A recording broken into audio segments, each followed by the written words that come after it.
I think that in probably about 3 years, maybe less, your shares, based on what I saw, are going to be worth about $1,000 each.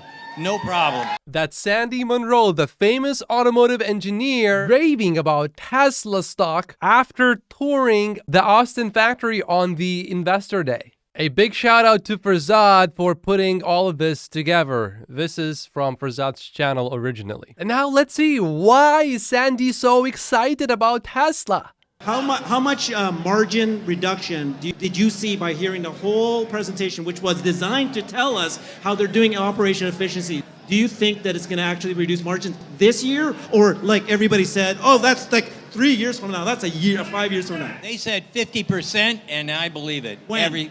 I believe next year. So at the end of the day, everybody's saying, "Oh, Tesla won't make any money." Oh yeah, right. Tell me another. They're going to make tons of money. I'm telling you flat, and they're going to just gobble the market. Tesla has already done that in many ways. For example, by making a luxury vehicle the number 4 best-selling vehicle in the whole world, the Tesla Model Y. Why can't Toyota do that? Only now did they start even trying. I'm pretty sure there's going to be a couple of early adopter OEMs to jump into the affray with Tesla charging stations, and those guys are going to survive, and the rest are going to be and that's all there is to it. Ford, for example, is at least trying. They admitted that the Ford Mach-E has a mile of wires it doesn't need.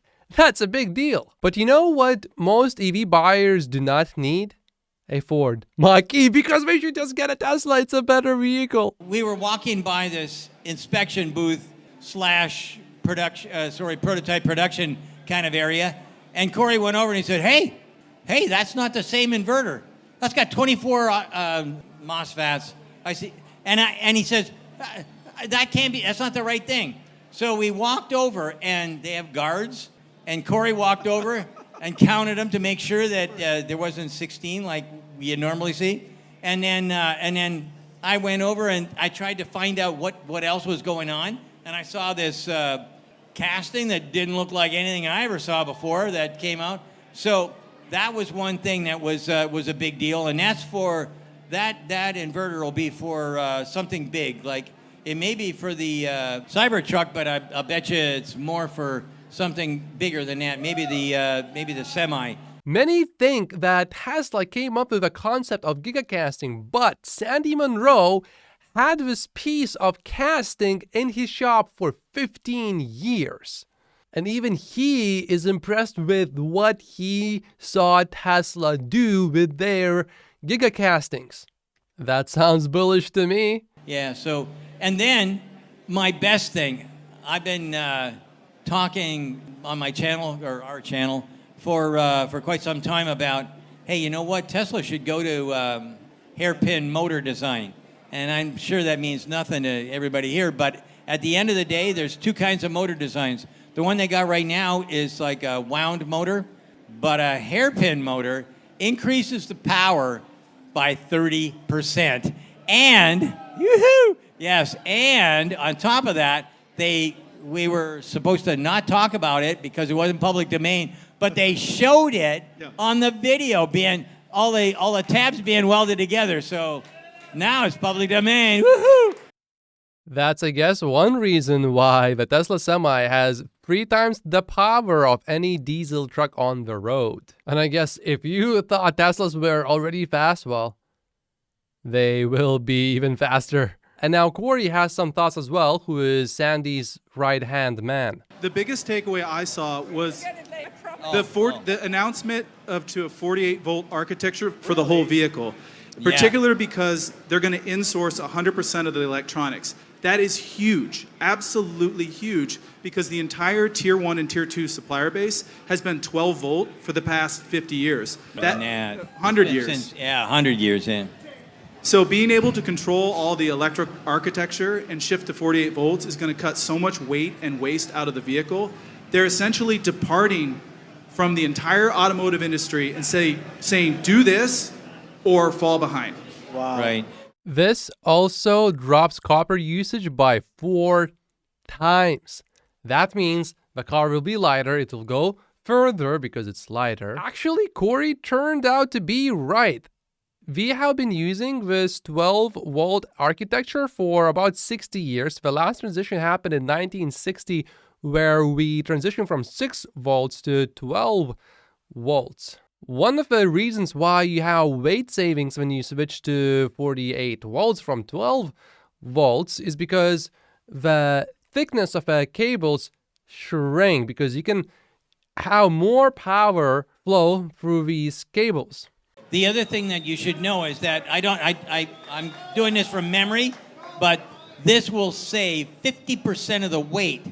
50% is a big number in harnesses and whatnot for communications anyway, for the 48 volt stuff.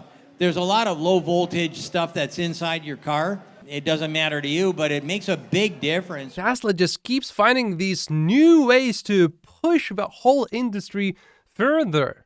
I mean, Toyota could have done it earlier, Volkswagen could have done it earlier, but no, they haven't. Just like they haven't even implemented the gigacastings. Tesla pushed that, just like Tesla pushed EVs. While all of these other automakers before Tesla, they were pushing against EVs. And GM was crushing EVs. And when I say crush, I literally mean crushed their own EVs in the 1990s, their EV1. These companies are literally doing the opposite of what you are supposed to do. They are not really innovating, they are pushing against innovation. Tesla is changing the game. When Elon takes Tesla into the 48 volt system, guess what? He just created a new market. The new market will be selling those switches and solenoids and everything else that's now in 12 volt. These clowns that were in the tier 2s, actually 2 kind of guys, they're going to get left in the dust. So not only are you going to make money basically on cars and on the electrification of the rest of the fleets inside of the United States, and the what do you call it, power generation systems that he's putting up all over. Now you're going to be in the tier 2 supply community. What a genius, I tell you. You know who else I really like? Tom.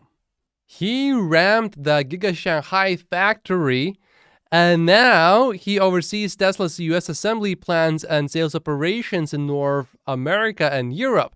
And he told the governor in Mexico, where Tesla is going to be building the next Gigafactory, that he wants to break Giga Shanghai's record of 9 months from start of construction to first deliveries. I'm starting to really like Tom.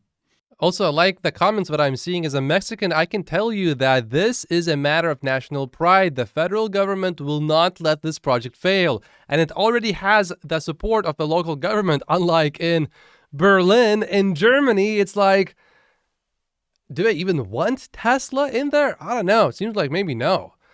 Constantly, something is going on with all these protests, and supposedly there's no water, but it's Germany, that, a place where it rains a lot of the time.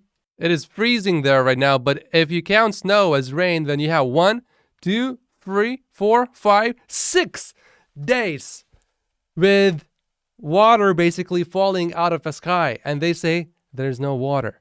It would be great if we indeed can finish this factory in less than 1 year, but I'm going to keep my expectations relatively low. Although I believe in Tom. Elon even qualified the Q&A with, hey, don't ask any quarterly projection numbers. We want long-term investment. And my favorite part of the presentation was actually when they went over the operating expenses, particularly how they have their own internal software team that applies the same methodologies that they do on their cars on how they operate their actual business. And that struck a chord with Sandy and I, because we use all sorts of third-party softwares to process our AP and our everything, our HR, and it's a huge pain. And if we had an internal software team that developed elegant software solutions for our business, that'd be phenomenal. So hearing that is not something that you would hear a large OEM bragging about, because they just don't do it. They rely on third-party companies to develop software services. So I really like that portion. And here's by how much efficiency improved. 4x for American sales, 4x for order operations, 5x for financial services, 6x for accounts payable, 7x for document generation. So think of the context of the statement from Toyota. Yesterday, they're marveling at the Model Y. Model Y, their work of art. And today, Tesla announced their next generation vehicle, which will be 50% the cost of the current Model 3. Think about what that means. Tesla's making a step change improvement to cut their cost by 50%. And we costed a Model 3. And you remember what it cost when we costed it? $35,000. $35,000. Yeah. That's what our should cost was. And in 2022, Elon Musk said the cost of their Tesla Model 3 was about $35,000. Right. So we predicted what it should cost Tesla to build their Model 3 back in 2018. 50% of $35,000 is what? About 17 grand, 17.5. Yep. You can sell a $25,000 vehicle if it costs $17,500 to build. And make more money than everybody else. Because at the end of the day, no one on the planet makes more money per car than Tesla. Toyota is just so hopelessly behind Tesla. They don't even have a charging network yet. Look at how good Tesla has gotten when it comes to building out superchargers and running them. The cost, when you exclude the actual energy, used to be 19 cents in Q1 of 2021. But now, all of that cost went down to 12 cents. This is how much you pay to charge your vehicle when you exclude the energy cost, because you still have to build the supercharging stations, you have to lease the land, and all this and all that, and you have to run them, maintain them, clean them, fix them if they break down. All of that is included in here. And Tesla reduced the cost by almost or about 40%. Tesla is relentless when it comes to innovation. That chart includes cost for Tesla. So if you are a consumer and you are supercharging, actually you will end up paying a little bit more for all of the things that do not include energy that is actually coming out of a supercharger, because, you know, Tesla still needs to make a profit, but still maybe add 20% on top of that or something like that. And that's how much you are paying basically. So these will be passed to consumers as well. And Farzad said here something that I absolutely have to share with all of you guys. To me, it seems like most Wall Street analysts want to be given a coloring book with the right colors picked out for them. Steven says, I think it will take until Tesla is selling 15 million vehicles a year before Wall Street will see 20 million deliveries per year as inevitable. Maybe a little bit earlier, but that sounds about right. Wall Street currently is projecting 6.6 million deliveries for 2030. And when Tesla reaches 19.5 million deliveries in a year, or run rate that equals that, Gordon Johnson will insist that now, finally, demand is about to fall off the cliff. Tesla Twitter can be quite funny. Please arrest me, officer. And I think many people have not even considered this. Cybertruck Cruisers will be next level. I think if you see a Cybertruck police vehicle, I feel like I'll just want to behave a little bit, more appropriately. Unless I'm sitting in my own Cybertruck, of course. I always drive responsibly, so that wouldn't really change anything. It's just the feeling that you get. And this is the Tesla stock buying opportunity explained by Elon Musk. My name is Matt Posius. Like and subscribe if you haven't yet, and I will see you in the next video. Thank you so much for watching.